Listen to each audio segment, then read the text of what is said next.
Attack on Titan, 10 times the warriors blew their cover. Reiner, Annie, Bertholdt infiltrated Paradis with the intent to destroy it. There were a few times when they gave themselves away as traitors. The warriors were a group of Marleyan Titan shifters sent to Paradis to retrieve the founding Titan. They were the primary antagonists at the beginning of the Attack on Titan series and presented one of the narrative's greatest mysteries until their identities were uncovered. Although the reveal after the battle at Utgard identified the remaining warriors with certainty, there were many instances where they exposed themselves beforehand. Through identifying the most significant examples of where they let their true intentions slip, we can better appreciate how flawed the spies' infiltration actually was. 10. Bertholdt's constant silence was incriminating. Bertholdt was difficult to remember by most of the series' fanbase until being incriminated as the Colossal Titan. Although his shyness is partially to blame, his approach toward the Eldians was problematic for preserving his identity. Since he rarely reached out to the other scouts, he came off as suspicious and furtive. Moreover, he failed to establish a relationship with them as well as Reiner did. Consequently, there was less emotional turmoil and implicating him as a potential traitor to humanity. 9. The female Titan let Reiner escape in the forest.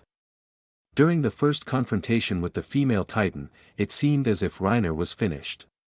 When Annie closed her fist, blood splayed indiscriminately, which strongly suggested her enemy's death. Miraculously, Reiner managed to break free of the Titan's grip by slicing apart her fingers. Although initially stunned, Armin was later able to piece together that the two had been collaborating from the start.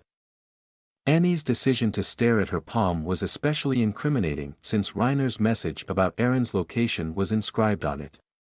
Were a less intelligent scout present for the encounter, the warriors might have been able to get away with their ploy. 8. Reiner identified a Marleyan cup in front of Ymir. During their time stationed at Utgard Castle, Reiner noticed Ymir reading Marleyan font. He was shocked at the implications since it meant that she came from outside the walls of Paradis. However, his shock itself suggested guilt as a Marleyan spy. Otherwise, he wouldn't have understood the meaning behind the text and simply discarded Ymir's behavior as an eccentricity. Should Zeke not have attacked when he did, Reiner may have faced a rigorous line of questioning and been exposed earlier than he intended. 7. The three warriors all traveled together before Annie was exposed. When Annie Leonhardt was exposed, not much was initially thought about the company she kept. However, as Reiner and Bertholdt continued to serve the scouts, questions gradually began to rise regarding their true allegiances. In the end, the warriors' decision to remain in contact with each other behind enemy lines was used against them by Hang and Armin when suggesting the remaining shifters' identities. Should each of them have kept their distance like Annie suggested from the beginning, their mission would have had a better chance to succeed. 6. Reiner Bertholdt were noticeably absent for the Colossal's return. When the Colossal Titan returned to make another hole in the walls of Paradis, the newly promoted Cadet Corps raced to stop him. Annie's absence in this battle can be excused since as a member of the military police, fighting Titans isn't her job. However, Reiner and Bertholdt were both conspicuously missing when the Colossal finally appeared. This made it impossible to eliminate them as potential suspects in the ongoing case to discover who had infiltrated the scouts. 5. Reiner Bertholdt exposed themselves to Marco as enemies of Paradis. During the Pure Titans' assault of Paradis, Bertholdt and Reiner discussed their progress in the infiltration effort. However, they were careless. Marco happened upon their rooftop and overheard who they said they really were. At first, the two spies attempted to assuage him that they were merely joking and that he had nothing to worry about. However, They chased Marco through the town after he attempted to leave and murdered him by stealing his ODM gear and leaving him to be eaten by a Titan.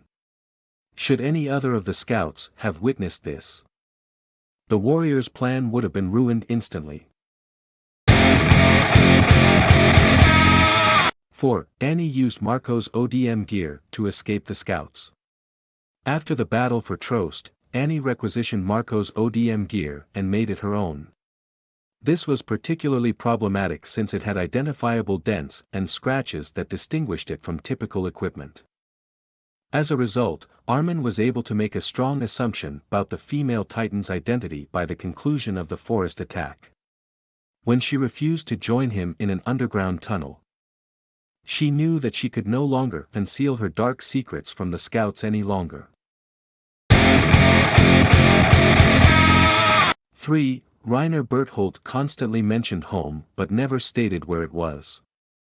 During their missions, Rainer and Bertholdt would often reassure each other that they were fighting for a home to return to. Although this statement may have come across as benign, it was actually profoundly risky. Since both men grew up in Marley, they couldn't be candid about where they came from.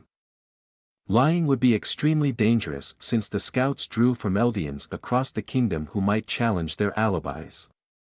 They would have been better off not mentioning their origins at all and hope no one made any serious inquiries.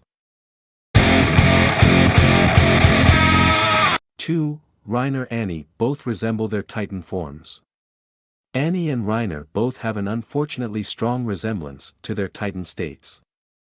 The former is one of the only female characters with blonde hair at the time aside from Historia. And Rainer's stocky build and facial features both reflect his real identity. Additionally, Bertholdt's elongated face and lanky body matches the colossal Titan better than any other member of the main cast. This made it extremely difficult for the warriors to preserve their identities in a prolonged campaign, especially since Paradis learned that Titans tend to take after their human counterparts from Eren.